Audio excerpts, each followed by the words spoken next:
Before we begin, I want to take a moment to honor the cultures behind the stories we are about to explore. The tales shared here come from many peoples, lands, and traditions. I do not change these stories to fit modern expectations or to align with today's social standards.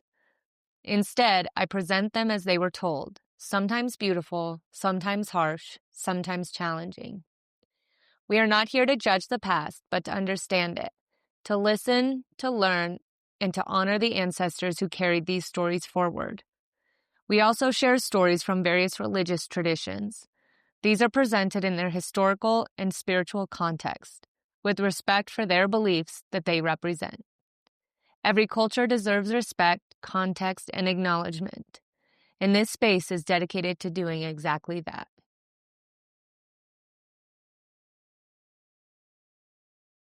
Story 1. Olympus, the home of the gods.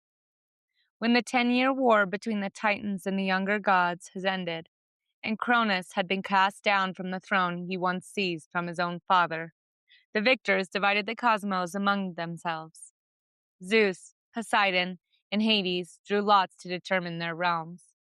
Zeus received the heavens and the open sky, Poseidon the seas, and Hades the shadowed kingdom of the dead, while the earth and high Olympus remained common to them all.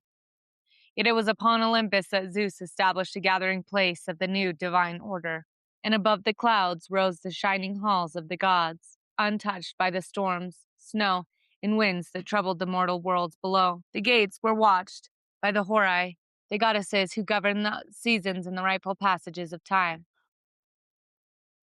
And when the Olympians wished to descend to earth, the Horai drew back the clouds so the immortals might pass. Within the heights stood the palaces of the gods, magnificent dwellings fashioned by Hephaestus, the divine smith, whose skill could shape bronze and gold into wonders no mortal hand could equal. At the center of this heavenly company sat Zeus, king of the gods and wielder of the thunderbolt, with Hera beside him as queen. Around them gathered the great powers of the new age: Athena, goddess of wisdom and strategy; Apollo, god of prophecy, music, and healing; Artemis, mistress of the hunt in wild places; Ares, god of the violence of war; Aphrodite, goddess of love and desire; Hermes, swift messenger of the gods; Demeter, whose power governed the grain; and Hephaestus, whose fire supplied the gods with weapons, armor, and marvels. There they feasted upon ambrosia and drank nectar, while Apollo played his lyre and the muses sang of gods, heroes, and the deeds of ages past. Yet Olympus was never silent or perfectly peaceful.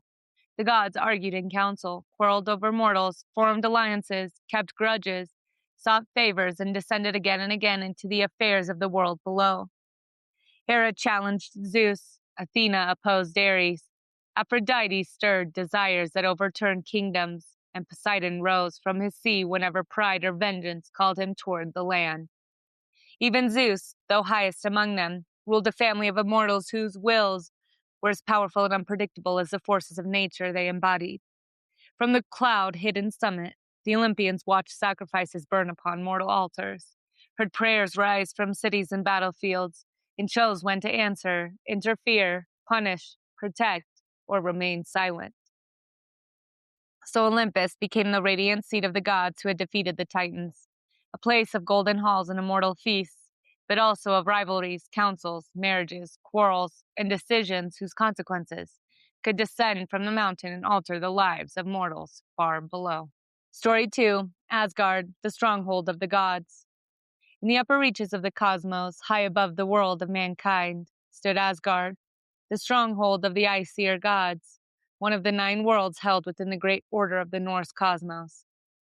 It was not a distant paradise where the gods rested untouched by danger, but a fortified realm of halls, walls, roads, meeting places, and watchtowers, built for divine powers who knew that enemies gathered beyond their borders and that even the greatest kingdom would one day face its end.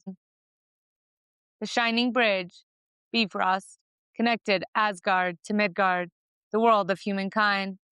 Its burning colors stretched between the realms beneath the watch of Heimdall, the keen-eyed guardian who could see for 100 leagues by day or night and hear grass growing upon the earth. Within Asgard stood the halls of the gods, each belonging to a different power. Odin, the Allfather, ruled from Valaskjal, where the high seat, Lithskalv, allowed him to look across the worlds, while the slain warriors chosen from battle were brought to Valhalla, the vast hall where they feasted, fought, and prepared for the final war. Thor dwelled in Thrudheim, guarding gods and humans with the hammer Mjolnir.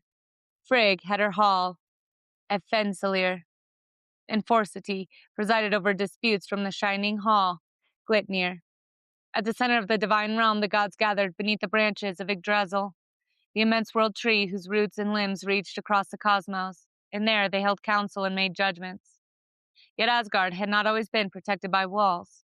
After the gods had established their realm, a mysterious builder arrived and offered to construct a fortress so strong that no giant could break through it.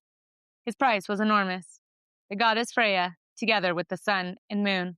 The gods agreed only after setting an impossible condition, that the wall must be completed within a single winter and that the builder could receive help from no one but his stallion, Svadvithfari. To their alarm, the horse possessed extraordinary strength, hauling stones so swiftly that the walls neared completion before the deadline. Realizing that they might lose Freya and the lights of heaven, the gods blamed Loki for advising the bargain and demanding that he prevent the builder from finishing his work. Loki transformed himself into a mare and lured Svadvithfari away into the forest, leaving the builder unable to complete the wall in time. Enraged, the stranger revealed himself as Jotun, one of the giants, and Thor returned to Asgard and struck him down with Mjolnir. The fortress remained, its unfinished gate still standing as a work of the defeated builder. And within its walls, the gods continued their feasts, councils, journeys, quarrels, and preparations. For all its strength, Asgard was never beyond the reach of fate. Odin knew the Ragnarok would come. Heimdall kept watch for approaching enemies, and the gods continued to gather beneath the Yggdrasil, ruling their realm while the final battle waited somewhere beyond the walls. Story 3. The Ennead of Heliopolis.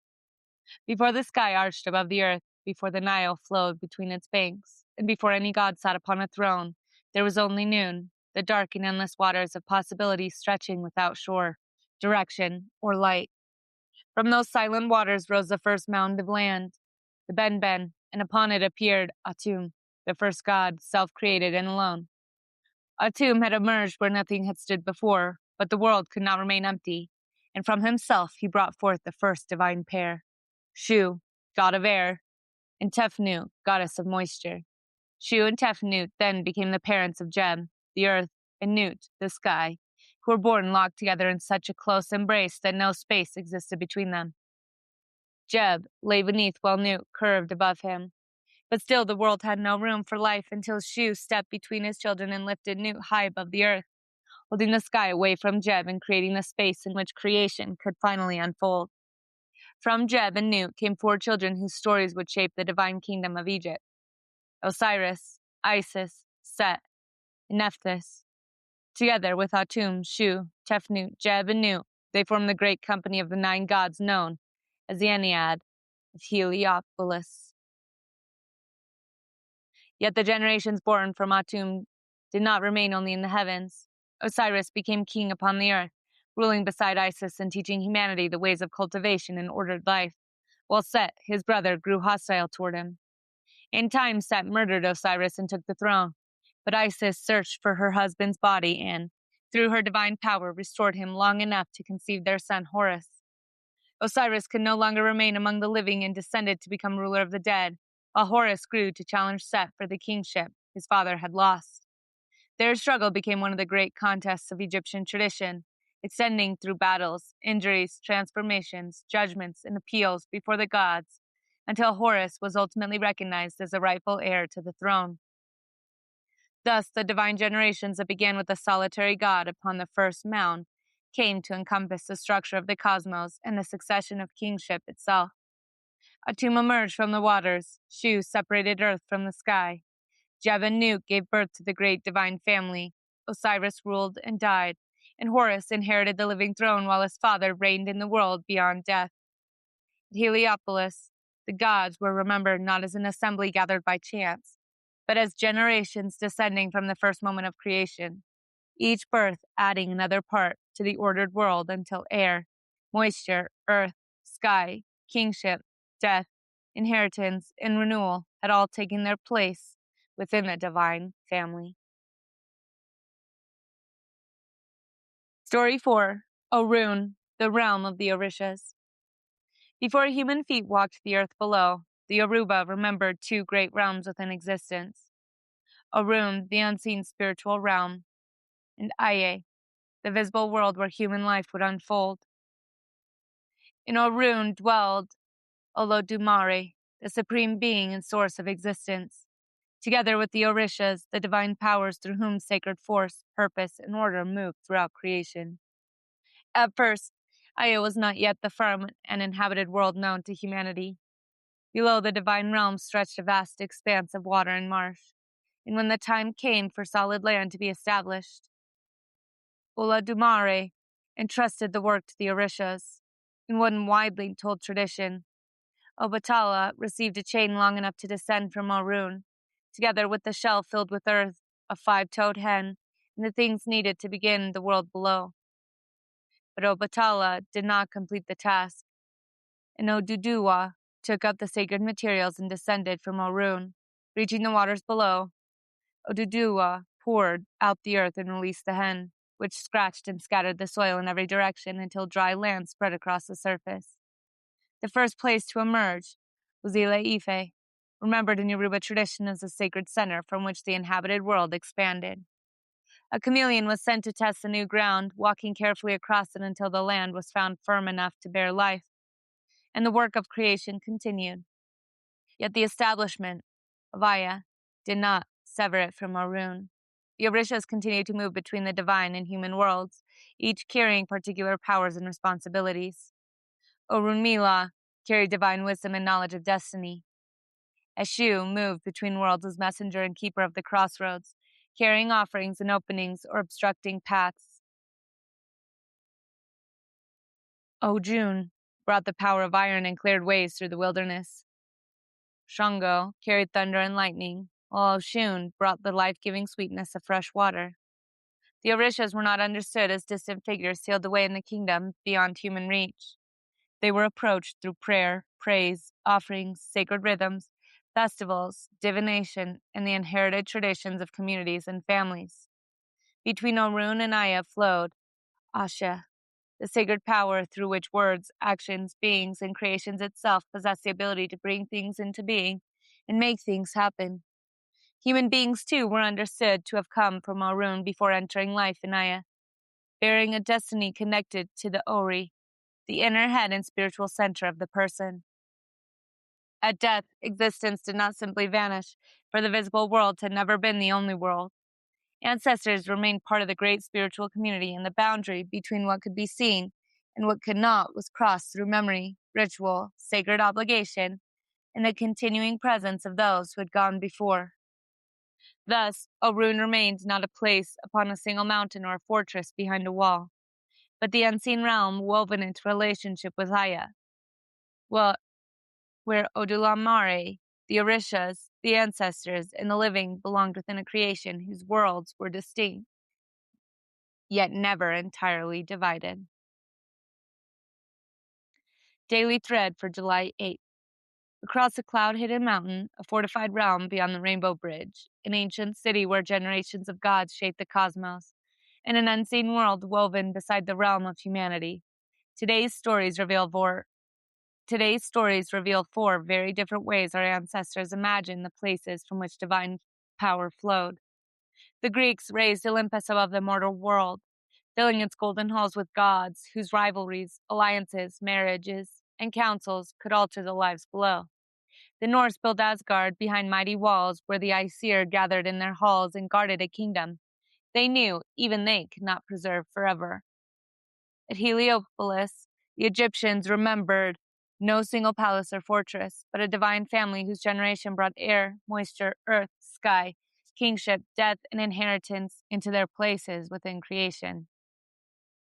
And within Yoruba tradition, Orun existed in relationship with Aya, reminding us that the unseen world was not simply somewhere far away, but part of a greater reality connected through the Orishas, the ancestors, destiny, and the living power of Asi. Though these divine kingdoms were imagined beneath different skies, each tradition understood that power does more than command. Power arranges, it creates centers and boundaries, determines who may enter and who must remain outside, decides which voices are heard, and quietly teaches everyone within its reach where they belong. Perhaps this is why humanity has always built thrones, whether from gold or stone or from ideas no one can touch. Because every world eventually gathers itself around something it believes deserves the highest place. As tonight's fire settles into glowing embers, look quietly at the kingdom of your own life and ask yourself, who rules my world? Is it love, fear, duty, ambition, tradition, another person's voice, or something you chose so long ago that you no longer remember placing it upon the throne? Every kingdom reveals itself by what stands at its center. And perhaps the first step toward understanding the world we live within is simply having the courage to look upward and see what we have crowned.